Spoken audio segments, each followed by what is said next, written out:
Selamat pagi, Assalamualaikum warahmatullahi wabarakatuh. Berjumpa lagi dengan saya, Eko Wahyudi, dalam mata pelajaran seni budaya. Apa kabar siswa-siswa sekalian? Saya harap tetap dalam kondisi baik dan tetap semangat ya. Baik, singkat saja, dalam video ini saya akan menjelaskan tentang materi yang telah saya buat. Harapannya siswa semua bisa setidaknya menyimak video ini sampai selesai, karena dalam video ini saya akan menjelaskan secara singkat apa yang akan kita bahas hari ini.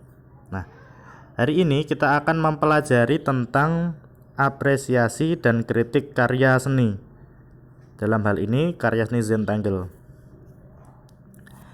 Baik.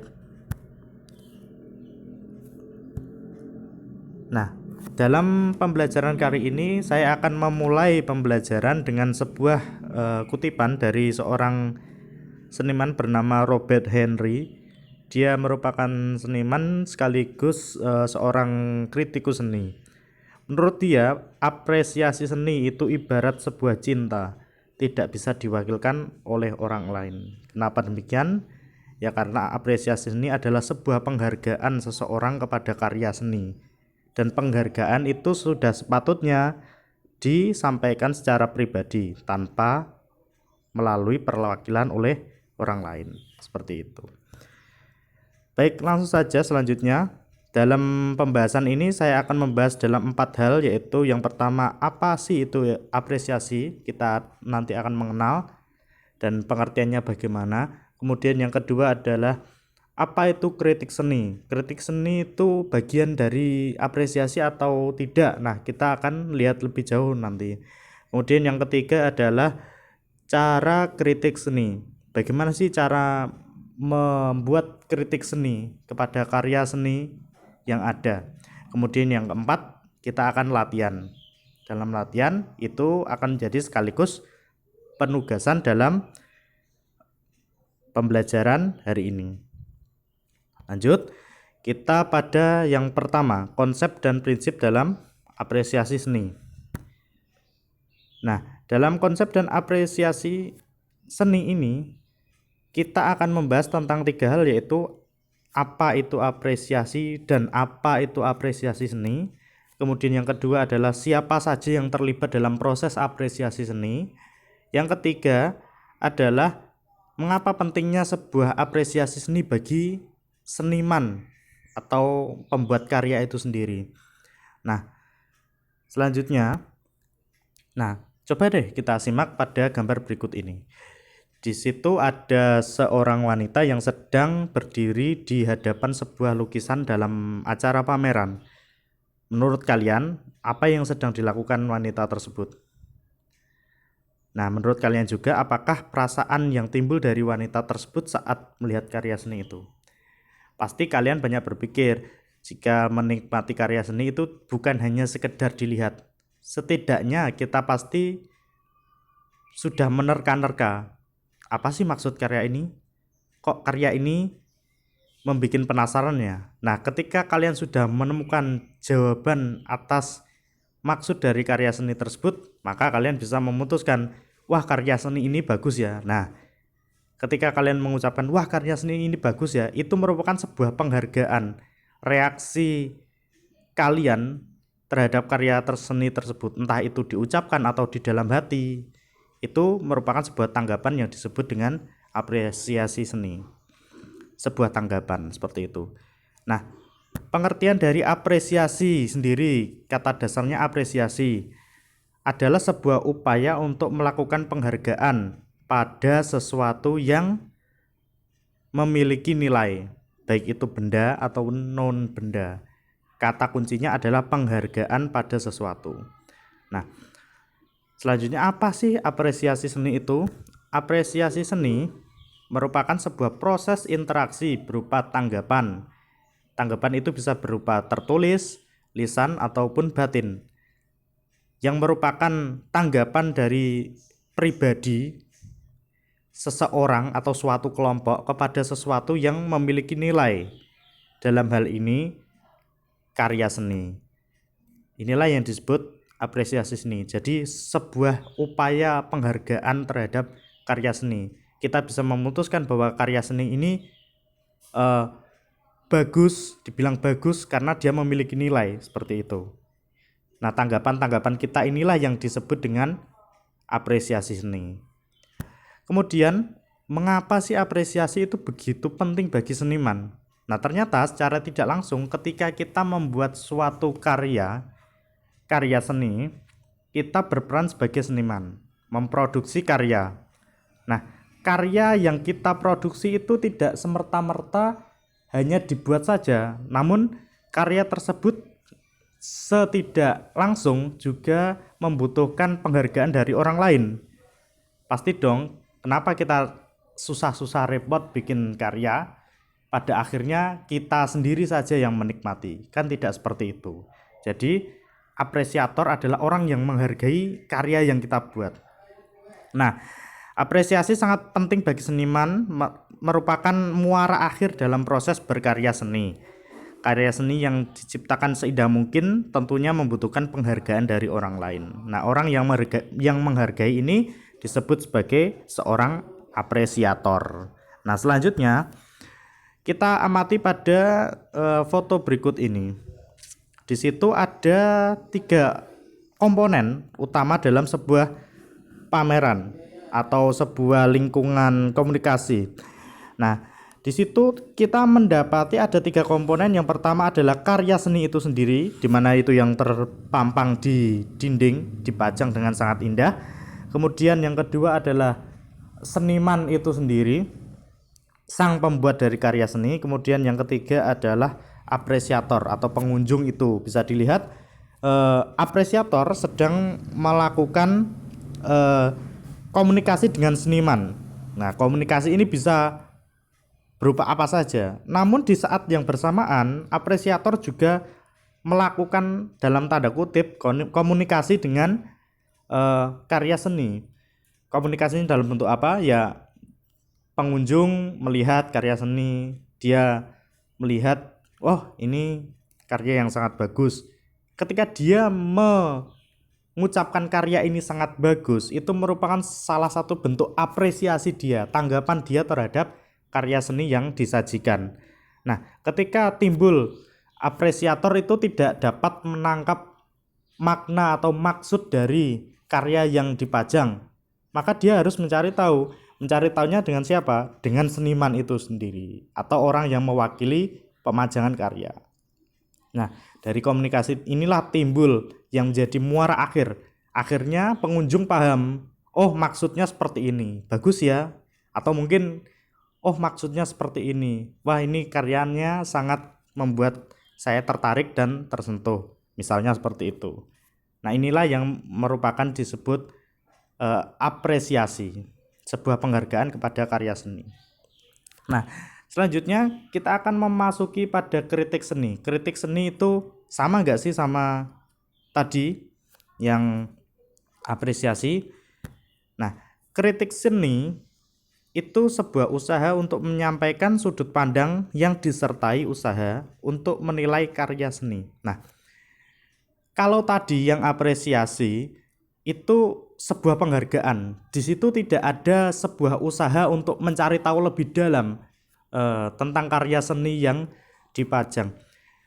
Dia sekedar tahu, oh ini bagus, oh ini menarik, ya cuma sebatas itu. Tapi kalau di dalam kritik seni itu ada usaha untuk membedah atau mencari tahu apa sih yang ada di dalam karya seni tersebut.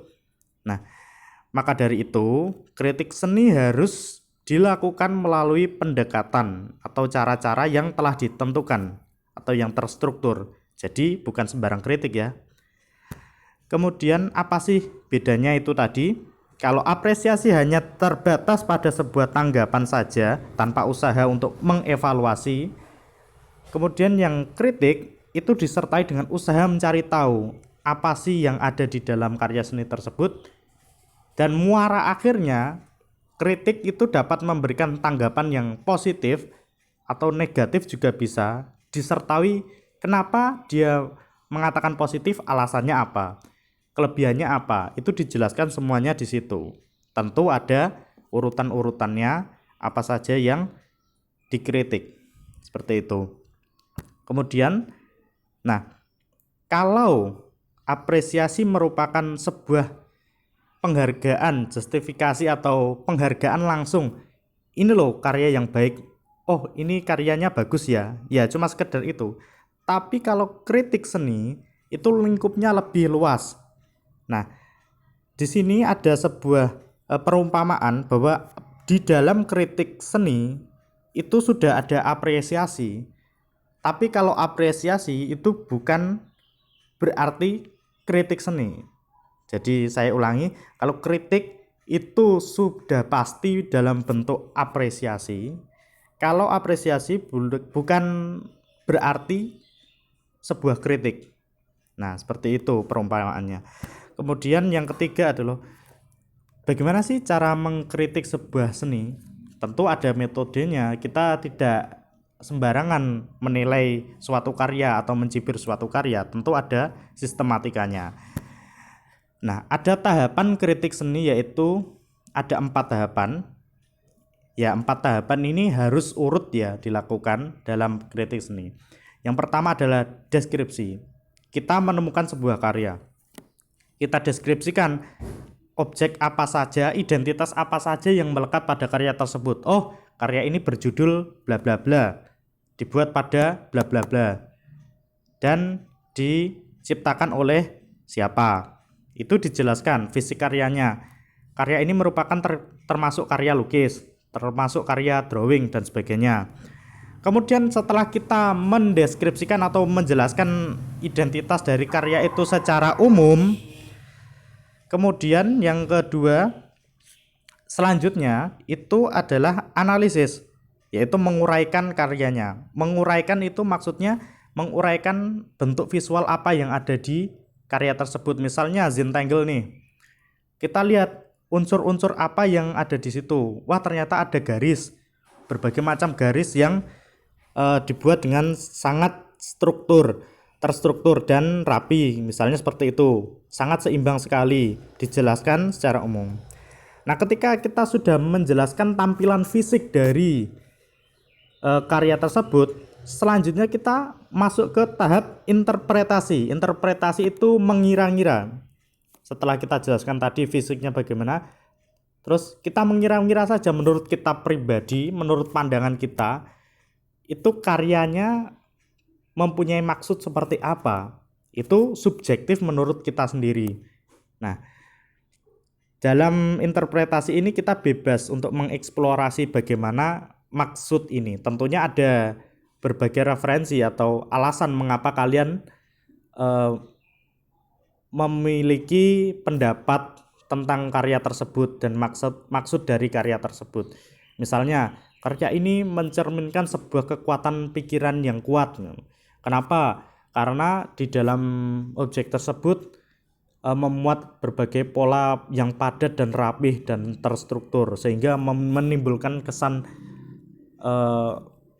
intelektual dan cerdas, misalkan seperti itu. Nah, itu terserah kalian mau memaknai suatu karya itu dengan maksud apa, itu terserah kalian. Kemudian yang keempat, itu terakhir ada evaluasi atau kesimpulan dari penjelasan awal kalian. Nah, setelah kalian menjelaskan maksudnya tadi, kalian putuskan bahwa karya ini kelebihannya apa, bla bla bla bla, kekurangannya apa, bla bla bla. Kemudian kalian putuskan karya ini karya yang baik karena apa, bla bla bla bla bla, dijelaskan seperti itu. Intinya sebuah kesimpulannya di bagian akhir atau evaluasi. Nah, berikut ada contoh kritik seni, bisa dilihat ada sebuah karya Zentangle. Di situ bisa dibaca ya, bagian deskripsinya bagaimana, bagian analisisnya bagaimana, interpretasinya bagaimana, evaluasinya bagaimana, itu bisa dibaca sendiri.